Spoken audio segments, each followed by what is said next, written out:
Good evening, everybody. Can you hear me? Is that fine? Is that okay? Thank you so much. What I would just like to say right at the start, thank you all for coming, and particularly on this rather dull and cool evening, but also like to thank very much Mary, Simon and Nikki. Wonderful organisation, and I speak at quite a lot of places, and believe you me, they're not all. It's actually wonderful here, all very well done, lovely equipment and all the rest of it, so it's a real pleasure to come to speak. Thank you very much indeed, everybody, for the help. And you are so right to emphasise at the start, I get frustrated when all people get coming often into Cambridge is they take the punt at a great expense, and the punters shout out, looking at Darwin College, this is where Darwin lived. Wonderful.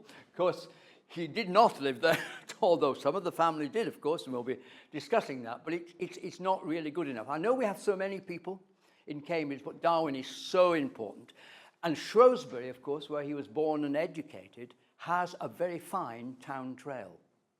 So I think it's a pity that Cambridge can't really match this. But in a way, let's see what we can do and help tonight. So, the Darwin family, and this is about the family, because it's the impact of the family. And the story of the Darwin family runs through Cambridge like the Granta-Cam itself. It actually runs through the whole of the city. And there they are. I chose that particular, isn't it lovely for a cold day? That is the Darwin family in 1890s having a picnic at Byron's pool. So if you're all going out this summer, that's what your picnic is going to be like. So it's a rather wonderful picture. They could see them all huddled together. Here, of course, we have Charles. He will, of course, have a big part in our talk today, but he's not everything today. There is, of course, in his famous bicentenary statue, which, of course, is there at Christ's. And, of course, my favourite, because I'm a great fan of Gwen Darwin, there, of course, is the wonderful blue plaque to Gwen, which sits now, of course, on Darwin College, on Newnham Grange, as was. So it's about the whole family, a trail which involves, and I think by the end, you'll be amazed at the impact that the Darwin family has had on this city. But let's begin with our good old pal himself, Charles. There is his lovely wedding painting, which was painted by Richmond, of course, very beautiful one in the 1840s, a lovely one of watercolour, lovely one of Emma, we'll see later, of his wife. But I want to start with something that you might not know about Darwin. Darwin was a complete and utter hooray Henry. Here at Cambridge, when he started off as an undergraduate, that's what he was. He was completely nothing like we're going to see him later on.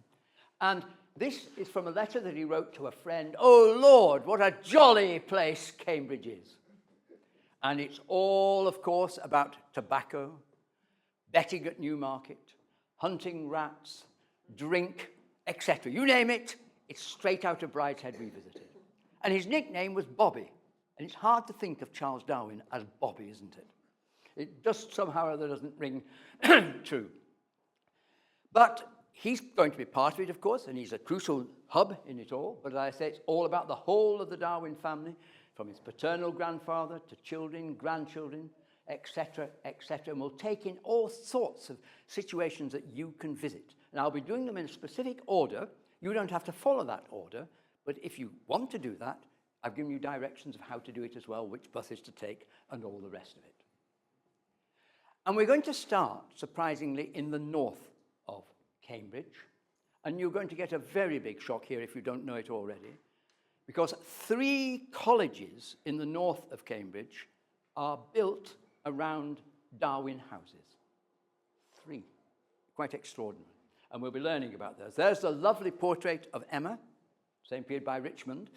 Actually, it's not quite as good as the one of Charles himself. Richmond was an amazing artist who had the great ability to make every Victorian woman look identical. It's the central parting and the curls, and they all look, whether it's Dickens' wife, Darwin's wife, they all look absolutely the same. But there's the delightful Emma, and we'll be seeing. And she, as we will learn, of course, as a widow, lived at the Grove.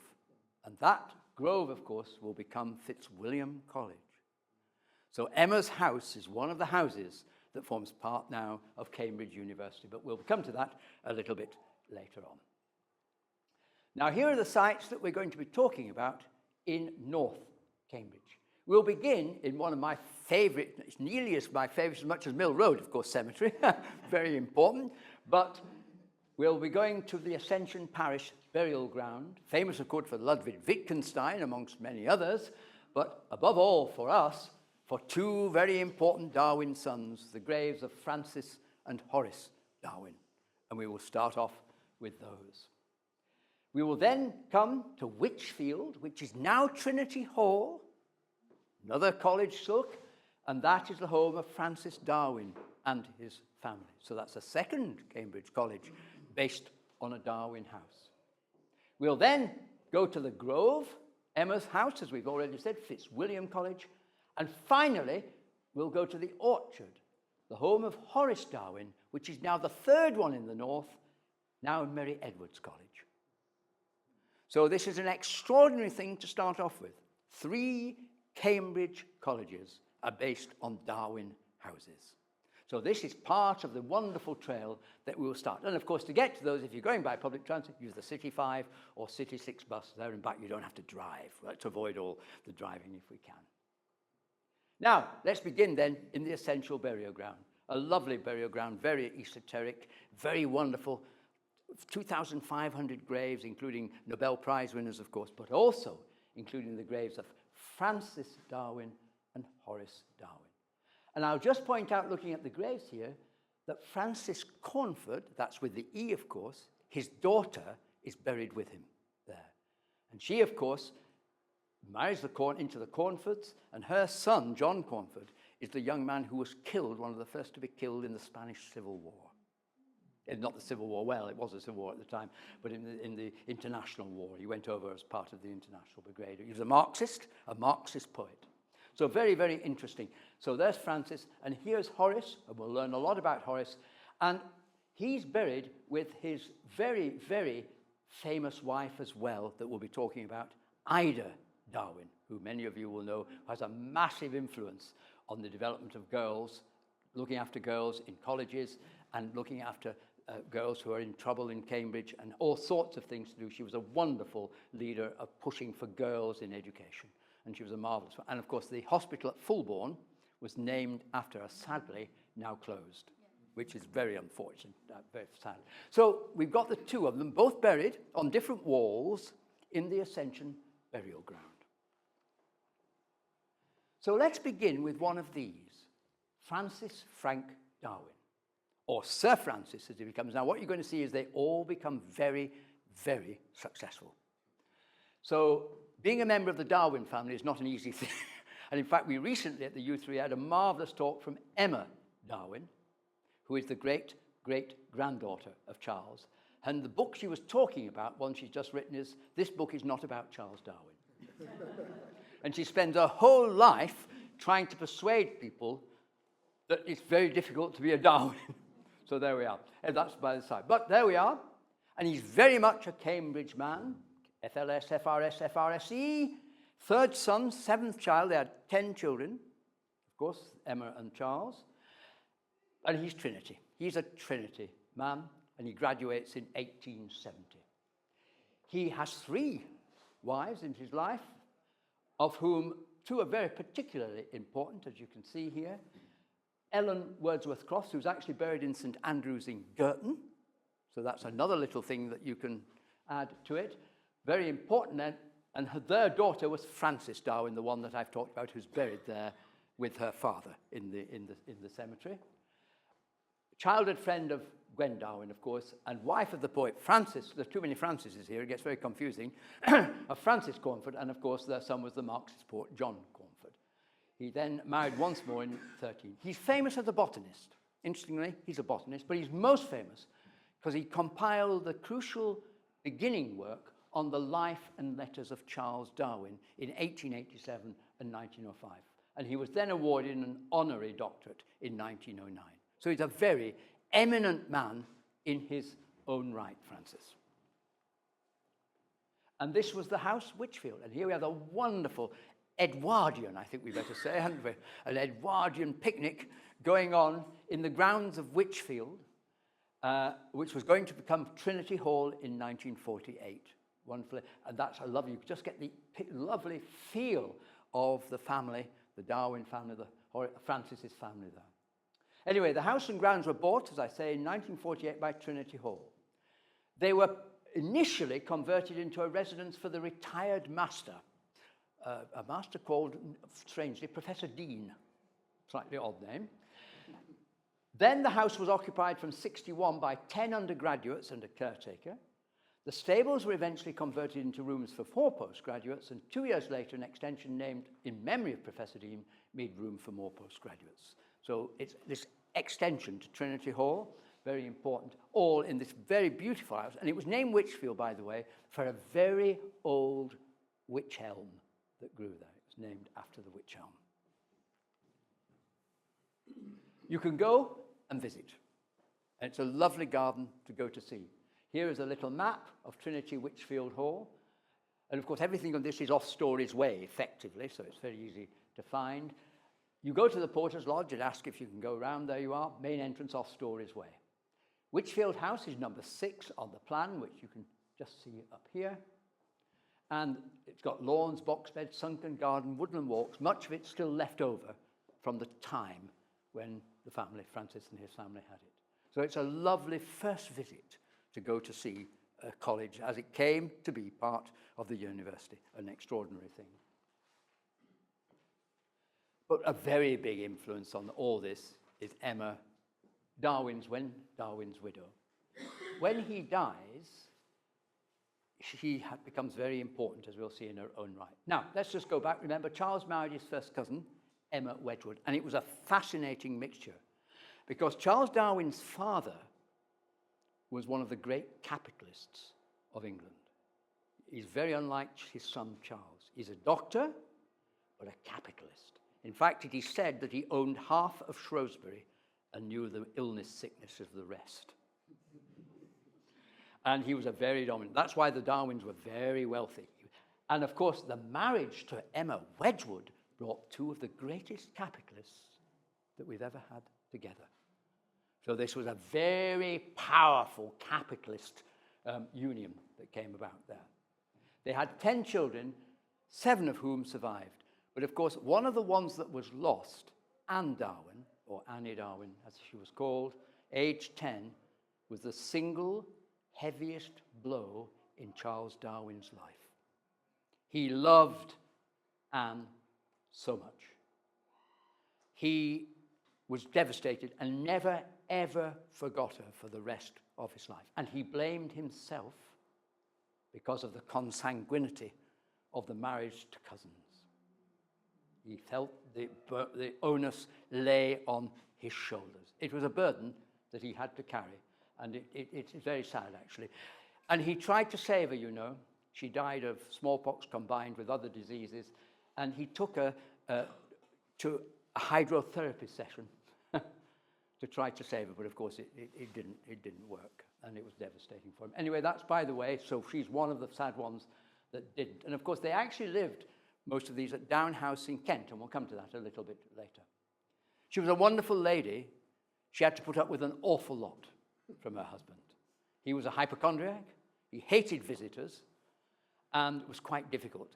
And he used to experiment in ways which did not always please poor Emma. He would put worms on the top of her grand piano, a very beautiful instrument, so that he could study how the worms reacted to music. Quite fascinating. So I don't think he was an easy man. And he hated visitors, so he had a mirror set up at Down so that he could see who was coming to the house and then go to his study and hide away. Whereas Emma was gregarious, a wonderful hostess, loved music, etc. And it was an interesting marriage, and we'll come back to that as well. But on the death of Charles, she remained living in that lovely, lovely house that we'll see a picture of later in Down, in Kent, near Orpington. But she wanted to be near her children who were all in Cambridge. And so she bought a house on the Huntingdon Road at the age of 74, the Grove, as it was called. It was a beautiful house with enormous grounds at the time. And what is really interesting is that the sons, unlike so many sons who were running away from their mum, didn't. They came and built their houses in her grounds so they could be next to mum. So that's how we get Wychfield and how we get the orchard as well as Emma's house, forming a college. I thought we'd just have a quick look at what Emma's house was like through the census while she was in Cambridge. Here's the 1890. It was very much a woman's house, very much a lovely woman's house. There is Emma herself, of course, Emma Darwin, widow, of course, born in Staffordshire, the Wedgwoods. Then she had her daughter, Elizabeth, and her daughter, Harriet, with her, Aunt Bessie and Aunt Etty, as they were known to Gwen. And you'll notice they are all hypochondriacs. This is wonderful, isn't it? Aunt Etty would have survived the pandemic wonderfully. This was her own anti-flu and cold mask, even then, which he'd invented, a wonderful lady. And Darwin himself was a total hypochondriac. In fact, the whole family were total hypochondriacs. It's quite interesting, actually. And then there was Richard, who was married to Harriet, but he died relatively young, 59, just after this, in fact. And then there were a whole bunch of servants. Hannah Bromwich, a very long-standing servant of hers from Warwickshire, and then a servant from Scotland, from Hants, and there was only one, young one, from Cambridge. By the way, that shows you very much the movement of servants at this particular time. It was very much a time for movement. So Elizabeth was the second daughter, Gwen Darwin's Aunt Bessie, who never married. She actually never married. And Harriet Litchfield, who did marry, of course, was her Aunt Etty. And the Grove eventually was sold on Emma's death, and Aunt Bessie, who was never married, moved to a smaller house in Cambridge. But that's how Emma's house came. But we've got to learn about this because the sons moved in, as we say. They decided living near Mum was going to be a very, very good idea, if only because she provided such beautiful grounds on which to build their houses, because she had this enormous area off the Huntingdon Road. So the Grove was surrounded by great park-like meadows, very, very lovely. So they came to come. So Francis built Witchfield, named after the old witch elm, 1883-84. And Horace the Orchard, I said, now the site of Mary Edwards College. Now, Gwen Raverett writes about it, and if any of you here haven't yet read Period Piece, go home immediately and read it. It is one of the greatest descriptions ever of Cambridge by Gwen Darwin. And she says it was a lovely place where the children and Grandmama's cows and carriage horses and Francis's donkeys all wandered about under the trees. It was an idyllic childhood. But what was amusing was the Darwins were pretty posh. We'll come to this later. They're pretty snobby lot, actually. And this is a wonderful comment. After the sale of the Grove, the children were very cross. And they would stand there looking out. And they looked out onto the common, vulgar road to get from one house to... Because before they could walk from one house to the other without having to go on the vulgar common road. But now it was sold, they stood at the fence, very annoyed, because they actually had to go on the common road to get to the different houses, which annoyed them very, very much indeed. They stood in a row on the fence and solemnly cursed the new owners. So quite interesting, it tells you something, and we'll be meeting that in return to Mill Road quite soon, because later on we'll find that the same attitude comes up in Mill Road. And there it is, there is the Grove, the centrepiece of Fitzwilliam College today. It is a very beautiful property. It's in fact built in 1813. It's a classic galt clay yellow brick Regency house. I'm afraid it contrasts to my mind a little starkly with the Dennis Lasden buildings from 1966. But you know, taste change, but it does contrast slightly. And it's very different, but and of course it's now where they have all the summer fetes and all the rest of it. It's very, very nice indeed. So that is now Fitzwilliam College, and it's a refined backdrop to the events on summer lawns, etc. So all from Emma's house, a very beautiful classic house of the type that Emma really liked. And this is the house as drawn by Gwen down in Kent. You'll see how similar it is. In fact, the one in Kent is virtually the same as the one that she bought in Cambridge off the Huntingdon Road. This is a hilarious picture here. This is, in fact, Maud Dupuy, who is Gwen Raverett's mother, attempting to play croquet. She's a rich and American. We'll meet her a little bit later on. And she's playing with her sister, etc. there, and they're playing croquet at the grounds of Charles Darwin's house in Kent. So it's very similar house that she came to. Note the style is so. And just to say, if you've never been to Down House, put it on your list. It is absolutely wonderful. English Heritage have done the most wonderful, wonderful job on it. Not only the Darwin side, but Emma's side as well. They show you every aspect of the house. It's a most wonderful visit. I recommend it very, very strongly indeed, just near to Orpington. So, this is a great start with Francis and Whitchfield and these, but what about Horace, the other one who's buried in the Ascension Burial Ground? Now, also Sir, you'll notice, Sir Horace Darwin, KBE, FRS, 5th son, 9th child, also Trinity. Also Trinity. Trinity has become a tradition at this particular time, and he graduates in 1874. Now, he marries the most formidable woman. He marries Emma Cecilia Ida Farrer, daughter of 1st Baron Farrer. They have 3 children, and she's buried with her husband in the Ascension Burial Ground, as we saw. And she became this enormously important campaigner for girls and for mental health. Now, he himself, you all know him, you should know him, he helped to found the Cambridge Scientific Instrument Company, one of the great companies of Cambridge. He was a fellow of Trinity. He became mayor of Cambridge. Here's a Darwin who becomes mayor of Cambridge. In 1896, he lived first at 17 St. Botolph's Lane, then at 66 Hills Road, hardly a distance away from here, and finally he built his house in his mum's ground. So he's Cambridge, like Brighton through Brighton Rock. He's Cambridge through him. A very fine man indeed, actually, though, Horace. His wife, however, is even finer.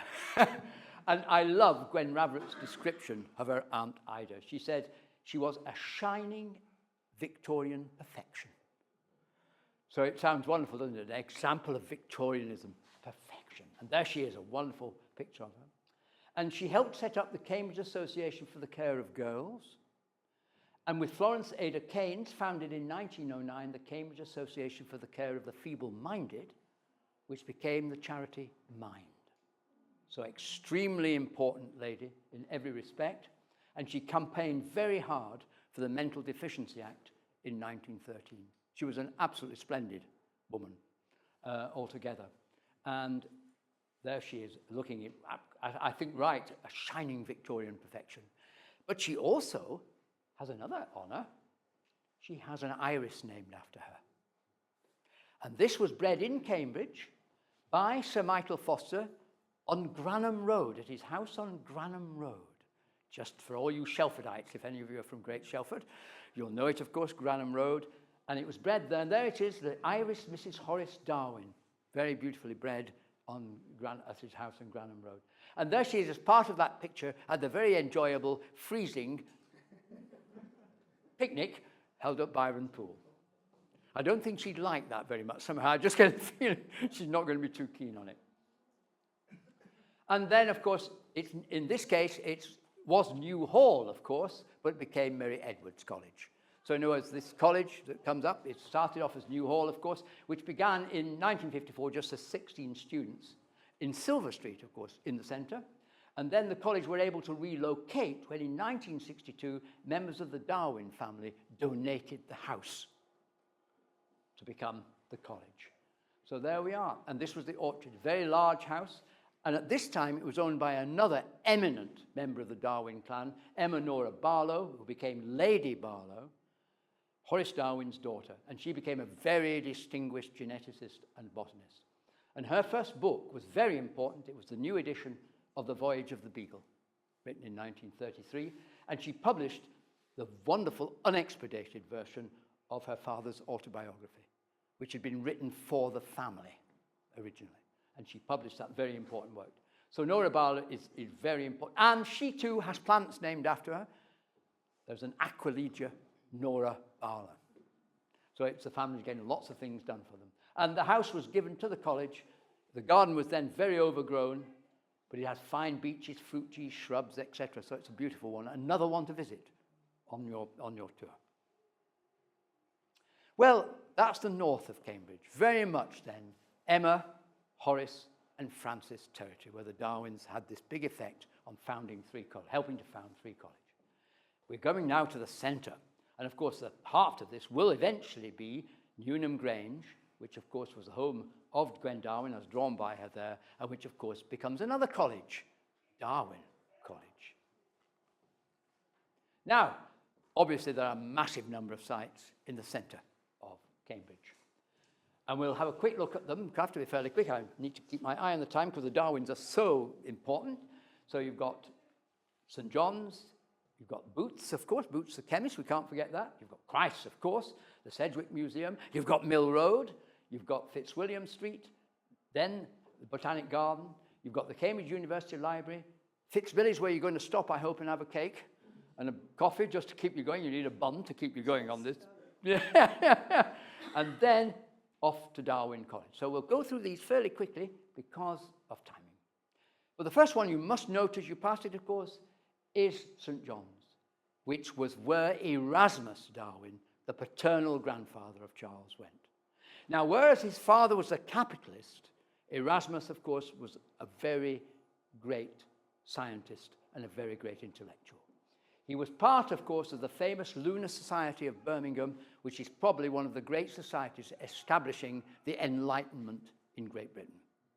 And it was called the Lunar Society, of course, because they could only travel on the night when there was a full moon, because the roads were so bad that they couldn't see the holes in the roads, so they had to go on a night when they could actually see all the holes.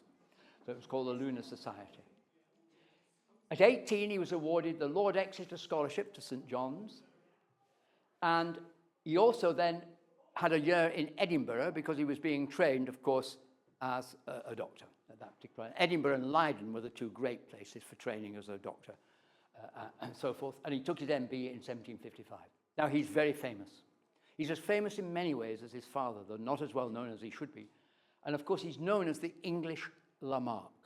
Lamarck, of course, who brought forward the idea of change through time, a linear change, in evolutionary terms, and so did our good old friend here, painted by Joseph Wright, of course, Erasmus. Very, very brilliant man. Now, what we don't know is how far Darwin, Charles, is influenced by his grandfather. He never met him because he died before Charles was born, so he didn't meet him. There's an enormous argument about scholars as to whether he's influenced by him or not. But when you see the next passage, this is what, from one of his great scientific texts, of course in poetry in those days, science is written in poetry, and this shows you linear evolution already in the minds of his great-grandfather. Organic life beneath the shoreless waves was born and nursed in ocean's pearly caves. First forms minute, unseen by spheric glass, move on the mud or pierce the watery mass.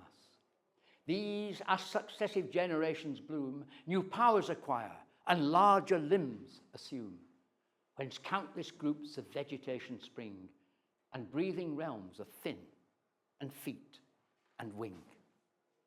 This is linear evolution. So his grandfather was there on transmutation, as it was called at this particular period. So St. John's College, and they have documents. St. John's, of course, own documents that were written while he was an undergraduate at John's. So in many ways, this is as great a man, in many ways, as Charles himself. But we encountered Charles for the first time in Cambridge at Boots the chemist. I hope you've all noticed the plaque, have you? You must have all seen it. Yes. Every time you go into Boots, you should have always bow to the lovely plaque. Here it is, as it's stuck on the side, there it is. Now, what happens is this. This is hilarious with Darwin. He comes to Christ's because he's failed at Edinburgh. And when I say failed, I mean drastically failed. He's been sent to become like his father, a doctor. He can't stand the sight of blood. He fainted when a scalpel was used on a child, and he couldn't even go to the dentist. His father was absolutely furious. And he says wonderfully about his son, "You'll bring shame on the whole family," little was he going to know. All you're interested in is betting, catching rats, drinking, etc. In other words, this is his wonderful hooray Henry days. So poor old Charles is sent to Christ following his brother. His brother has already been there, Erasmus Alvey, to Christ. And he's sent there because he needs to be trained, wait for this is going to be very ironic, to join the priesthood. Of course, he's there to become a member of the Church of England. He's got to take his first degree and then move on. That's the only way they're going to save Charles, they decide. Typical of Charles, he arrives late. Somehow this is inevitable. And this amazes me as a father. Dr. Darwin still gives Charles the enormous sum of £300 a year to live in Cambridge. That is an enormous sum for an undergraduate at this particular period. So he's furious, but he still gives a vast amount of money to his son. So he joins late, and that's why he's at Boots, because he's forced to live out. There's no more rooms in Christ for him, so he has to live over a tobacconist, which suited him fine, by the way, as a smoker. He was very happy. And in fact, his undergraduate pals used to draw sketches of him with smoke coming out of his ears. Quite fun. Right opposite the Lady Margaret Beaufort Gatehouse. I'm sure she did not approve at all, the Lady Margaret of Charles. Not one least. And there it is today. Charles Darwin lived in lodgings on this site, etc. Isn't that amusing? Very, very much so. So that's where we first encounter. Then, of course, we have to encounter him in Christ's itself. Because eventually he's allowed in. He moves into college to rooms known today as G4, a very comfortable set on the south side of the first court. You see how far £300 went, by the way? His rent was £4. So £300 is going to be an enormous amount of money. He had a Gyp Impey, and he shared his room inevitably because he was hunting mad with his dog Dash. So, of course, his dog had to be there. This is what he was paying, very little, £4.12 and 6 for coal, 7 shillings for shoeblake, at least his shoes were clean, obviously, and £2, 1 shilling for the barber. But he had £300. It was going to go an enormous. Now, and he became a member of the Glutton Club. I have to mention this. This is the most awful club you'll ever come across.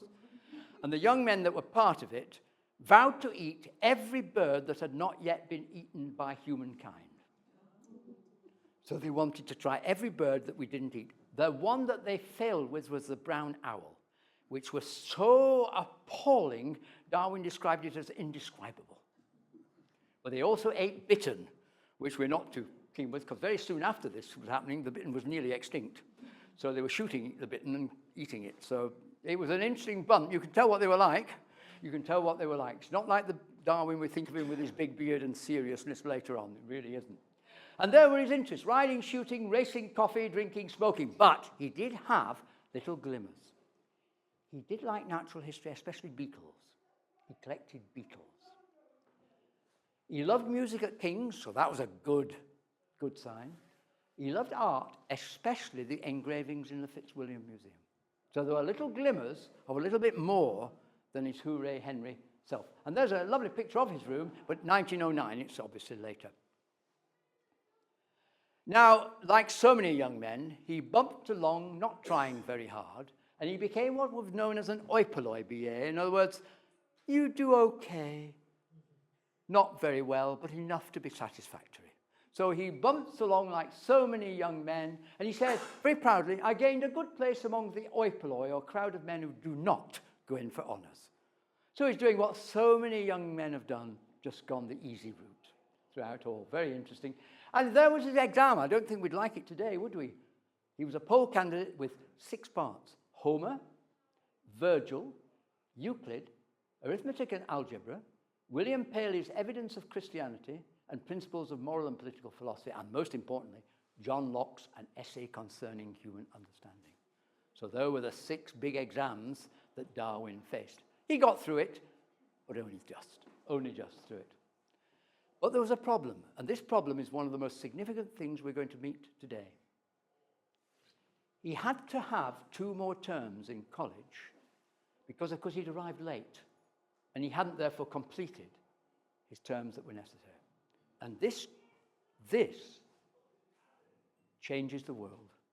Not does it just change Charles Darwin, it changes the world. This is one of the most significant moments in human history.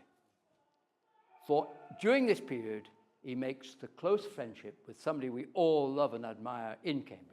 He becomes the friend of John Stevens Henslow, the wonderful founder, of course, of our Botanic Garden. And Henslow is the most wonderful and lovely, lovely man. He spent much time walking with John Henslow, dining and walking with them. And what Darwin wrote later was, this much quickened the little zeal which dinner parties and hunting had not destroyed. And Henslow, wonderful man, looked after Darwin, got him going, and turned his mind to natural history. He was an absolute polymath himself, Henslow, geologist, botanist, everything you wanted to see. But more important to this, and this is one of those pivotal moments in history, Henslow was asked to go on the Beagle voyage. He was just married. His wife did not want her new husband swanning off on the Beagle. He recommended his new protege, Darwin, for the Beagle voyage. And we're going to show you now, I have to show you this, because this is one of the great letters of science history. This is the letter in which John Stevens Henslow recommends Charles Darwin for the Beagle. My dear Darwin, I've been asked by Peacock, who will read and forward this to you from London, to recommend him a naturalist as a companion to Captain Fitzroy, employed by government to survey the south extremity of America. I have stated that I consider you to be the best qualified person I know of who is likely to undertake such a situation. I state this not on the supposition of your being a finished naturalist, you know he's not brilliant, but as an amply qualified for collecting, observing, and noting anything worthy to be noted in natural history. Peacock has had the appointment at his disposal, and if he cannot find a man willing to take the office, the opportunity will probably be lost. Now, Captain Fitzroy also now, of course, is a bit of a snob, so Captain wants a man, I understand, more as a companion than a mere collector, and would not take anyone, however good a naturalist, who was not recommended to him likewise as a gentleman. So Darwin fits the bill. And he adds, I assure you, I think you are the very man they are in search of. So conceive yourself to be tapped on the shoulder by your bum bailiff and affectionate friend, John Stevens Henslow. The expedition is to sail on the 25th of September at earliest, so there is no time to be lost. That is one of those letters that literally changes the world. It is an extraordinary document, and it was all through wonderful Henslow. And there is the bicentenary statue in Christ's, which was done by Anthony Smith, of course, who was a fellow himself of Christ, and unveiled by His Royal Highness the Duke of Edinburgh on the 12th of February 2009. There he is, as he was at the age that he was about to go off on the Beagle. It's a very beautiful statue if you've never seen it, in the garden there. So there you are, that's another visit to make as part of your trip, very important. Well, let's speed up a little. Now, as you're walking from there, you can pop to the Sedgwick Museum, of course, a lovely old-fashioned museum where everything's still dusty. It's a bit of a geological exhibit itself these days, but it's rather wonderful. And what is interesting, of course, Sedgwick hated Darwin. In fact, Sedgwick opposed On the Origin of Species very strongly in Cambridge, very interestingly. So that's interesting. But marvellous set of old-fashioned exhibits, of course, showing Darwin the geologist, Darwin's Beagle cabin, and all the rest of it. So it's a great place to pop in just to have a look. But we have to include Mill Road in our story. We're going to have a deviation now to Mill Road. We're all going to trip over the bridge and come up to Mill Road. Very important there, because this tells us a story about somebody we're going to meet in a few minutes, about George Darwin. In 1887, there was a public bathhouse proposed for Laundress Green to honour the Queen's Jubilee. It's an odd thing, really, for honouring the Queen's Jubilee, but never mind. Cleanliness is next to godliness, I suppose, or queenliness. But it was vigorously opposed by George Darwin. Now, George Darwin opposed everything. He opposed Fenn's Causeway, for example. He hated roads. When they bought Newnham Grange, as we'll see, he hated everything that was coming around it. So he opposed this very strongly, along with his wife, Maud, because they had just bought Newnham Grange for £4,600 from Bidwell's, of course. We all know Bidwell's. An enormous amount of money at the time. And he wrote this letter. I won't read it all. It's not as interesting as the one that Henry, but he wrote this very formal letter saying, you can't have this bathhouse. It's common land. You can't have this thing here. So George Darwin was really fuming about this. And then it took, would you believe it, an enormous length of time till the 1920s for that bathhouse to arrive on the corner of Gwydir Street. A long time to wait for your, for your cleanliness. So we have a Darwin influence, in fact, on what ended up on the junction with Mill Road and Gwydion Road. Quite fascinating how that happened, and that was George Darwin's doing. But George Darwin also, you were near the railway, as you all know, and he wrote letters complaining and moaning about the noise of the shunting engines, which were obviously very annoying. So he wrote to moan about the almost incessant whistling of the shunting engines in the good yards, especially at night. There was one problem, as pointed out very nicely by the Midland Railway. They didn't keep any shunting engines at Cambridge, which is rather nice. But nevertheless, so influenced was George, they cautioned their men on regular trains to avoid whistling at Cambridge as far as it was practicable. So George Darwin again interfering away there. And I just put up this, I'm sorry for any real railway one, because it's in the wrong, it's in the British Railways colour, of course, not the old lovely Midland deep maroon type of colour, but that was, of course, a little shunting engine. But wasn't at Cambridge. So rather nice. So there's a little bypass to Mill Road where George Darwin landed you in the end with the wash house. Well, let's finish off the Darwin a little bit. The Beagle, he comes back, and when he comes back, he comes to live again in Cambridge at Fitzwilliam Street. And I bet how many of you have seen the little brick?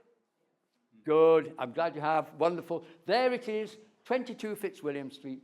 Charles Darwin lived here, 1836 to 7. And this was what an embarrassing moment when a lovely Italian family, I saw them looking all over the place, and I said, can I help you at all? And they said, oh, we want to find about Charles Darwin. We can't find anything in Cambridge about him. And they were on Fitzwilliam Street. So I took them across and showed them this. They were absolutely delighted. But it doesn't tell us much about what Cambridge is doing about Darwin. But there we are. There he was. He came to live. Of course, now he's going to get married, and he's going to live into his Kent house. So effectively, he's beginning now to move away from Cambridge. But what we now have to come to is one of my favourite characters, though he's a difficult man, as we've already learned.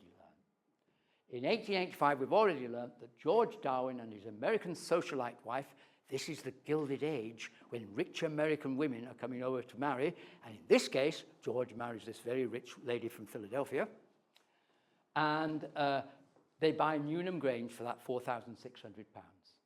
And it's their daughter, of course, Gwen Darwin, Gwen Ravert, as she became when she married her French artist husband, who makes this house very, very famous.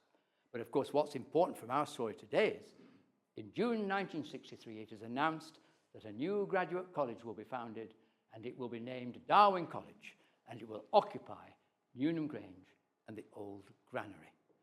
So this is another Darwin house forming a college in Cambridge. It's a lovely place, of course. And it has some of the great portraits, by the way. It has the great portrait of his father, for example, hanging there. So it's a wonderful place to get into, if you possibly can, to see all the Darwin stories. And of course, there's a Gwen Ravrat area in it and all the rest of it. So here he is. George was Sir, of course, like the others, Sir George Darwin, KCB, FRS, FRES, second son and fifth child. And he's John's initially. He goes to John's, but of course, he ends up going to Trinity. They all end up going to Trinity. And he becomes second wrangler in 1868. But what he does become in his own right is he becomes the Plumian Professor of Astronomy and Experimental Philosophy. And this is a big mistake people make. The Darwin crater on Mars is not named after Charles. It's actually named after George, who was the astronomer. And he marries in 1884 Martha Haskins Maud, as she was always known, Dupuy, a rich American socialite. So he's doing the Gilded Age, very classically. And there's Newnham Grange as beautifully captured by Gwen in her drawings in period piece. And there is Gwen. And I had the most extraordinary thing about 2 years ago. There was a wonderful Darwin concert held at Darwin College, and I was very privileged to be able to go to this. Singing there was Carola Darwin, the sister of Emma Darwin, who I've already mentioned, the great-great-granddaughter. It was unnerving. She walked into the room. She's a well-known soprano and teacher at the Royal College of Music. She was a spitting image of Gwen Ravert. It was absolutely as if Gwen Ravert had walked back into her old house. There was a kind of gasp. It was quite extraordinary, chilling, in fact. And there is Gwen, and there's the blue plaque to her, of course, a very important member of the family. And Gwen and Francis need a lot of attention themselves. We mustn't forget them. They were wonderful. Here's a drawing that she did of them discussing religion underneath the bridge, which links the island in Darwin College as it is now. And remember, Darwin College is very favoured. It's the only Cambridge college with its own island. These kind of things mean a lot in Cambridge, so it's got its own island. It's the only one with an island. And there they are. And in fact, Gwen was an atheist, and Francis was a believer. You can imagine these two girls, can't you, having a wonderful chat about religion by the Granta there. So, Gwendolyn, Mary, etc. And she, in my opinion, became one of the greatest woodcut artists that Britain. Far better, in my opinion, than Eric Gill. Anyway, far more acceptable than Eric Gill, if one can put it that way. And she was a hardwood cutter. She cut the end of wood. It's a very difficult art. And her work is absolutely, the English pastoral style and French pastoral style is wonderful by her. So, and of course, she illustrates the Cambridge. And what you might not know, there's a memorial to her, interestingly, in Halton Church. Because for a period, she came back to Cambridge and lived in Halton. And what happened was the children of the rest of the Darwin family were sent to her. They lived with her. And she would then guide them onto the buses every morning to go to school in Hills Road. So there's a lovely little memorial to her in Halton as part of our story. Now, very quickly here, we can't do it on foot to that, but 2 detours, mainly of the mind. First of all, the Darwin Correspondence Project. If you've never looked at this online, this is one of the glories of Cambridge. About 15,000 letters that Darwin wrote are in the Darwin Correspondence Project at that there, the www.darwinproject.ac.uk. It's all in the little leaflet you've got. It's a town you can spend days and days reading this. It's one of the richest sources you'll ever see. It's the largest collection of Darwinia that you'll find anywhere in the world. Quite wonderful. And then our Botanic Gardens. Let's not forget our Botanic Gardens, particularly, of course, as my lovely old friend Henslow is involved in them. Grade 2 listed, of course, starred. People forget this. It's a historic landscape as well as a garden. And it was very much the child of Professor John Stevens Henslow, who had it set up because the old Botanic Gardens, which used to be where the new museum's site is, was a wreck. It was left. It had been left undone. There had been no botanical lectures for years, and it was just active for teaching doctors about medicinal plants. He wanted a proper Botanic Garden. He got it established, and of course it was he who... And of course the blue plaque to Henslow is on the Trumpington Road entrance there. And of course, a lovely thing is, that's the plaque, but here is Henslow Walk. One of the first walks that curls off, of course, is that lovely walk known as Henslow Walk, and there we have a little picture of it in the garden. Quite right, too. Quite right, I say, very much so. One thing just to say about Henslow before we leave that and come to finish now towards the end in the south of Cambridge, Henslow never lost his belief in creationism. What is extraordinary about the man, though, was he never, ever attacked Darwin. In fact, when Sedgwick attacked Darwin, Henslow defended Darwin. And he said Darwin was being an honest man to what he had done. I give him great credit for that. But he remained a very passionate creationist. In fact, he said he was so fixed in his religion, he said to Darwin once, he could not stand the thought of any of the 39 articles ever being changed. So he had a fairly dogmatic view of his religion. He was an absolutely lovely man. And of course, he became a clergyman and became a very important rural rector. He did have a bad side because, in fact, he then stopped coming to give his lectures at Cambridge and neglected the subject, and botany went down again. So it was the usual thing with that, but kind of his parishioners took over. But he did bring one day all his parishioners, I believe there were over 200 of them, on a train to Cambridge to visit his Botanic Garden. He brought the whole of his parish to visit. And would you believe it, I've forgotten which college it was, but one of the colleges gave them all lunch on his request. Isn't that amazing? Quite something. He was a great man. Anyway, we've got to leave poor old Henslow. That's another talk, by the way. That's my favourite talk, just a matter of interest on Henslow. But we have to now come to my neck of the woods, South Cambridge, to my lovely Trumpington Meadows, where I near live by. Lots of hares, of course, skylarks, and all the rest of it. Probably the finest display of cowslips in the whole of Cambridge. But there we are. And we'll take our little visit there now. And as I said here, we're going to take a summer's break to follow the footsteps of the Darwin family with a picnic and that wonderful phrase of Rupert Brooks, the yet unacademic Cam. Isn't that wonderful? For describing the Cam at Grantchester. I love it. The yet unacademic Cam. Now here we are. There aren't so many, of course, in South Cambridgeshire. But what we will be going to is first to visit the grave of George, Maud, and Gwen. They're all in the same grave, which is splendid. Then there's Darwin's Pool for a picnic. And we have to end up at the extraordinary, as we're all old people, and we're mainly largely older people, we all end up at Addenbrooke's.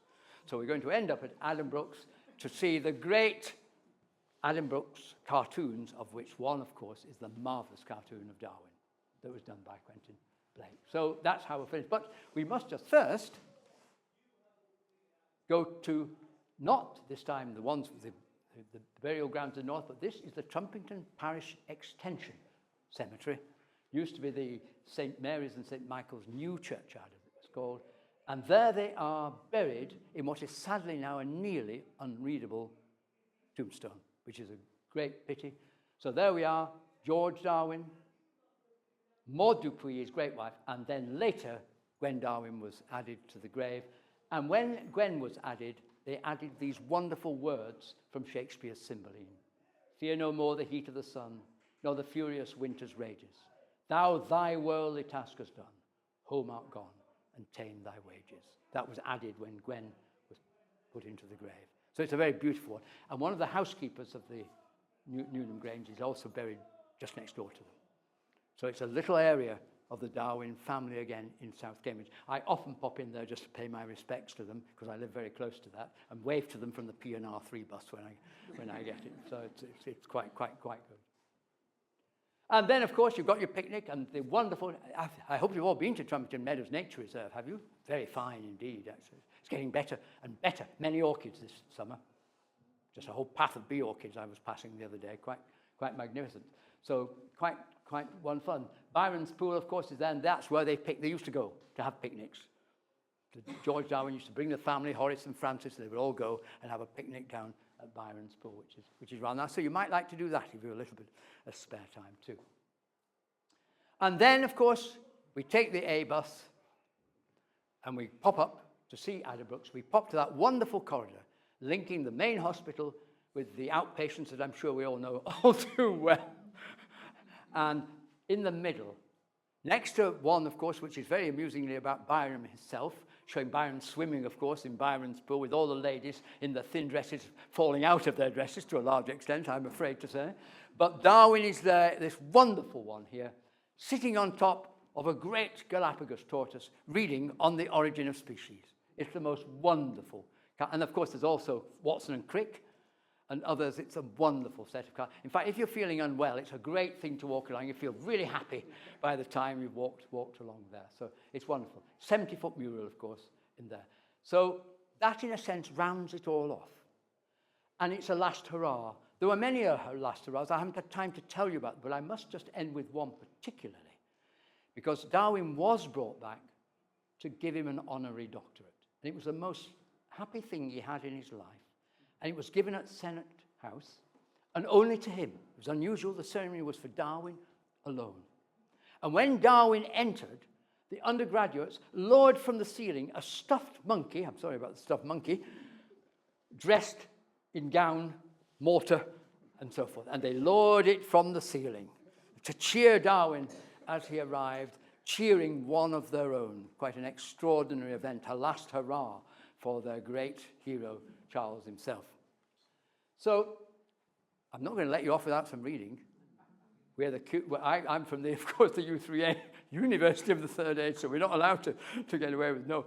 So if you do want to follow anything up, just a few selections here, which are all wonderful. The great biography of Darwin is undoubtedly Janet Brown's wonderful Charles Darwin in 2 volumes, Voyaging and the Power of Place. A wonderful book, big and a lovely one you can really bury yourself in. And you must, if you've never read Margaret Kane's lovely book, A House by the River, Newnham Grange. She wrote a beautiful... Now, of course, Margaret married into the Kane's family. She married Geoffrey Kane, the surgeon, and so had a different line, but also hadn't had time to deal with her. So Margaret, a lovely book, available actually on Amazon still at very reasonable prices, quite a bit, because it was privately printed. So it's not a very common book. And of course, I said, if you've never read Period Piece, the first thing you do after this talk, go and read Period. You will love it. Absolutely love it. It's wonderful.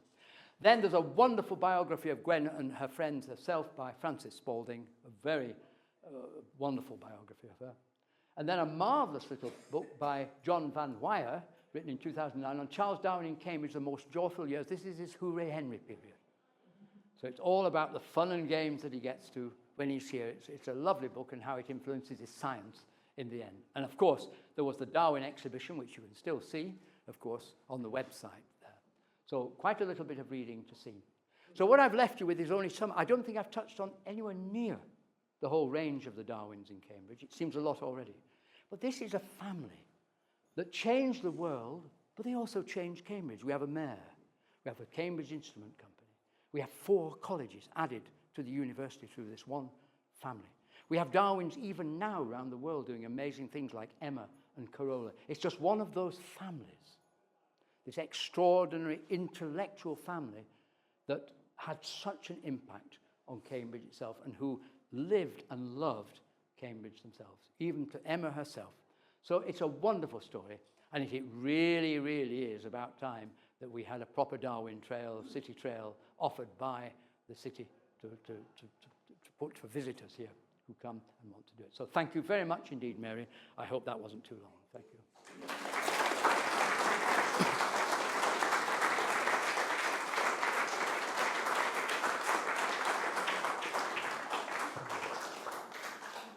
That has left me smiling. I think it was just such a lovely talk. Thank you so much. Thank you very much. And I love the fact that you had the mic, because basically we do have a problem next door. But I was hanging on every word, and they just didn't distract me. So, are there any questions? Please do. Yes. I understand that Darwin wasn't Enslow's first choice to go on the vehicle, that originally it was the vicar of Swaffham Prior. Yeah, it was, you're right. It was a family that lived in the north part of Cambridgeshire. Jenkins, it's not the Jenkins, it's the Jeskins, I think it is. And they're a family that were quite common, you're quite right. It wasn't Swaffham Prior, but it was somewhere else. But in fact, he turned it down too. So, but it was very interesting because he also was a botanist and all the rest of it and became quite well known, yeah, but he did, yes. I think there were probably others that were considered as well. So Darwin was, I think the real reason Darwin was there, because he was very much with Henslow at the time that this came up. But you're quite right, there were others, yeah. Yeah, Jenny, I'm trying to remember his proper name, yes. It was all that Bluntisham area where they all lived, that kind of area, yeah. So what is a wrangler? Can I have somebody from Cambridge? Well, I was at Trinity College, I don't know what a wrangler is. You obviously didn't work one. It's sort of, it's the top of the maths section. Mathematicians, yeah. Well, it's the first class in maths. It's a first in maths, yeah. And the one who comes top is the senior wrangler. That's the senior wrangler, yeah. He was the second wrangler. He was second wrangler, yeah. He didn't quite do that, but yeah, that's right. It's a very much coveted thing. Yeah, very much coveted thing. Karen. Lovely talk, Philip.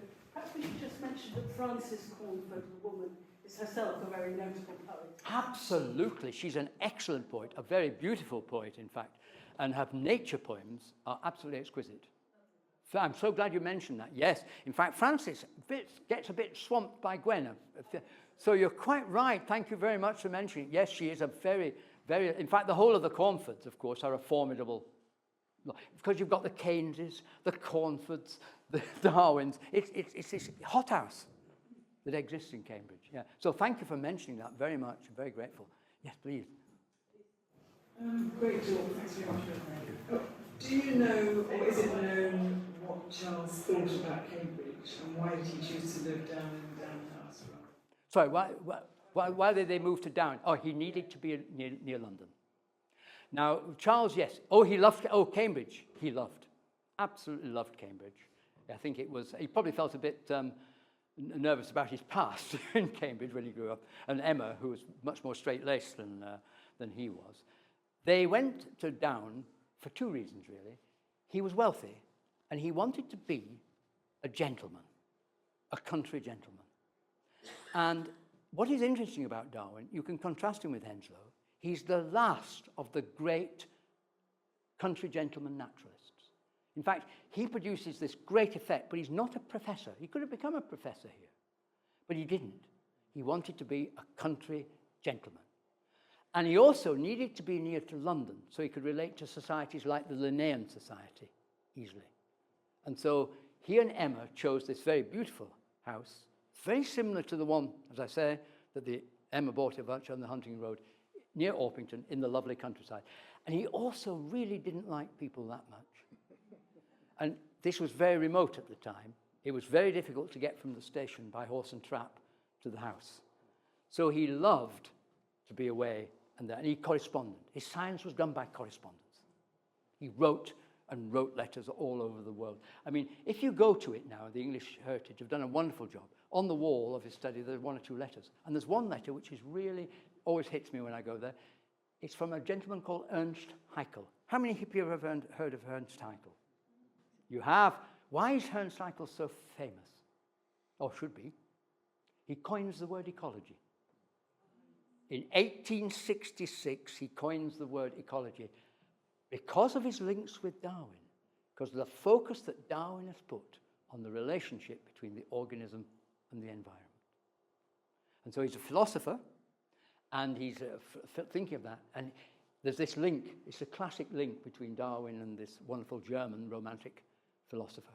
So it's one of those kind of things. And there's a letter from Haeckel on the wall reminding you of this. And Darwin was sending correspondence all over. And there's a family near here, you all know Luard Road, don't you? Well, the Luard family were linked to a family called the Selbys, John Prideaux Selby. And he was a famous bird artist. And there are many letters going back between the Luards and the Luard Selbys and Darwin. And he was a friend of Audubon, for example. And I know all about him because I was a volunteer at Ighton Moat, which was owned by the Selbys at one point in Kent, the lovely National Trust property there.